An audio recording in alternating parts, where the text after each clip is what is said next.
Flavia, you've obviously worked with many leaders in very large corporations undertaking transformation. Do you think in all cases they understand what's really involved in leading a major transformation?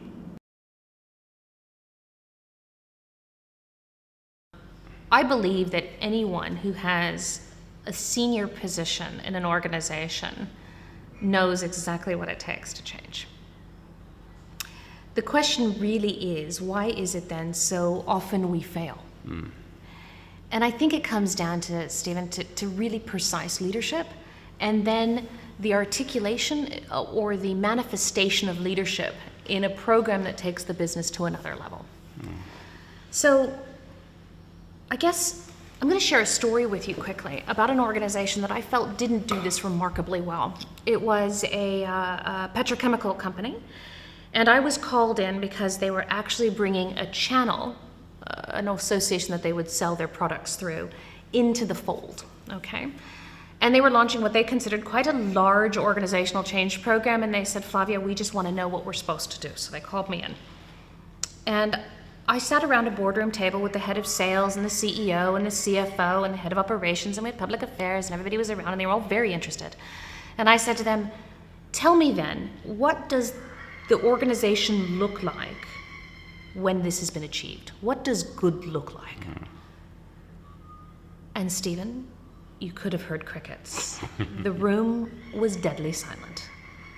And finally, the head of marketing, chief marketing officer, piped up with this absolute gem about what does it take. And he said, good change will be when no one feels it.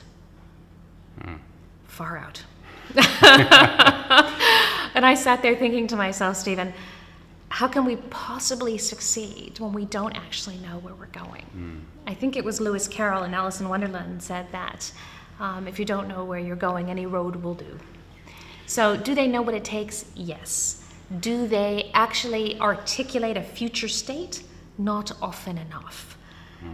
Sometimes we're okay with just north-ish, but you have to set a future state. As an organization, as a leadership team, your business strategy comes first.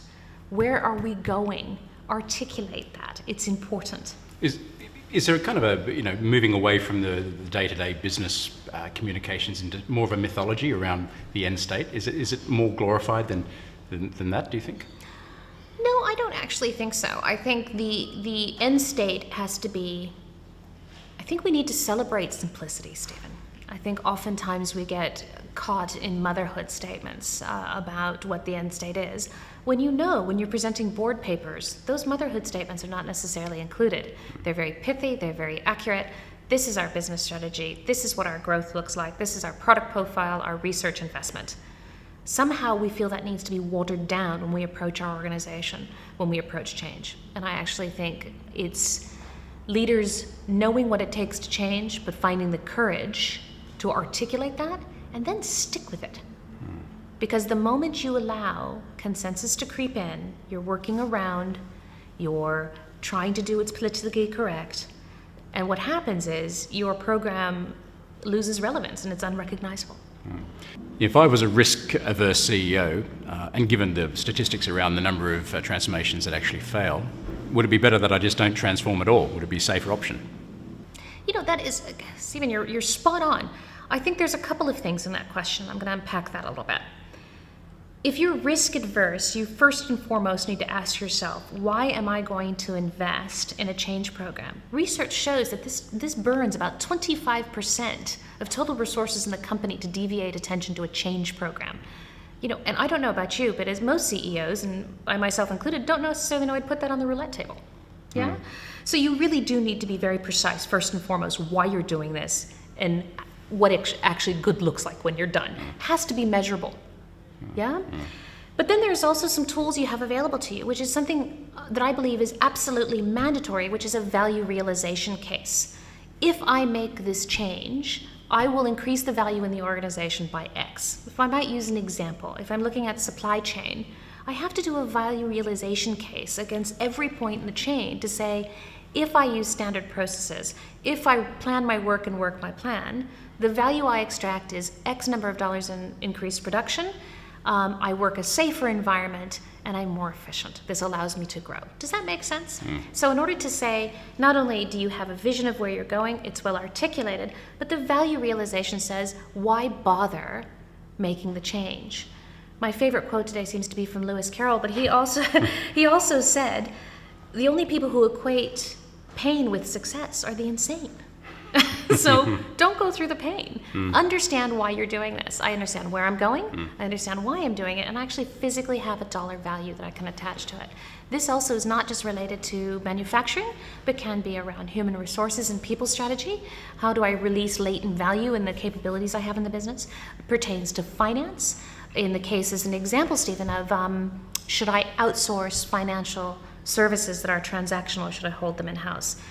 Putting dollar value drives change. I worked for an organization recently whose CEO was very happy to say, I understand you don't want to do the change, but tell me, how are you going to give me $3.3 billion? And it helps people kind of get it. Yeah. You talk about the notion of articulating an end state or setting a vision about what we're trying to achieve. Is that something that runs central to an organization?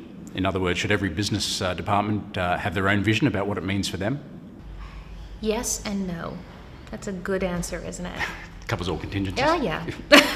So I believe that there's a couple of scenarios where we need to consider this. If you are doing a wholesale change, and I'll use an example of that, to me, is a large merger, a fundamental change in a product. You've had a recall or a failure in the market, a global financial downturn. These are programs that are launched because the organization is at a tipping point. Every aspect of the organization needs to be considered in your change program, but it needs to be considered in business scenario. So you can't look at finance, HR, supply chain, marketing, look at them separately, because you won't actually see the picture end to end. You need to start understanding your business from procurement to paying, from from the moment the product lands to the moment it goes through the whole supply chain and you're sending it to the client, from product to invoice, if you will. So in those cases, yes, everybody must be involved. If you're in a situation which companies often find themselves in, where they're thinking, the way I'm approaching the market isn't exactly how I want to do it. As an example, social media has changed the way we consider marketing. Our attention spans are no longer days and weeks and months. Our attention spans are now minutes. If you're on Twitter, I get a new tweet every 5 minutes, and that's probably very slow. Those are the things that you need to focus. Laser precise decision making. I need to make a big shift in this department. Doesn't mean you're free from looking at the others, but you mustn't necessarily take them away from their focus either. So there's my yes and no response to you, Stephen. No, that's good. You've worked with many organizations undertaking transformation. In your experience, is transformation that every company could do, or there's some companies that just wouldn't even consider it? Or is it open slather for everybody? I have to tell you, it is actually a very rare occasion where I think there is a company that needs a wholesale big transformation program. I actually am a huge fan of a gentleman by the name of Jim Collins. He wrote a book called Good to Great. And in one of his points of what he felt it for a company to go from good to great, is he called it the addictive nature of 100 small things. That if you start making small adjustments, that they're actually addictive. And that so companies that need to, every company would like to increase their profitability. Every company would like to increase their size. It just is a question of what sort of speed in which you need to do that, right?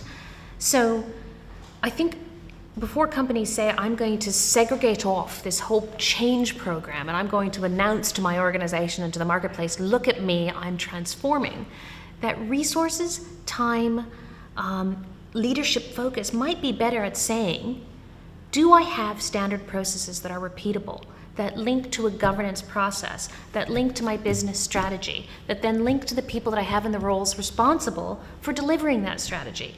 This is not wholesale change. This is what I call good business. At the end of the day, change begins with good leadership.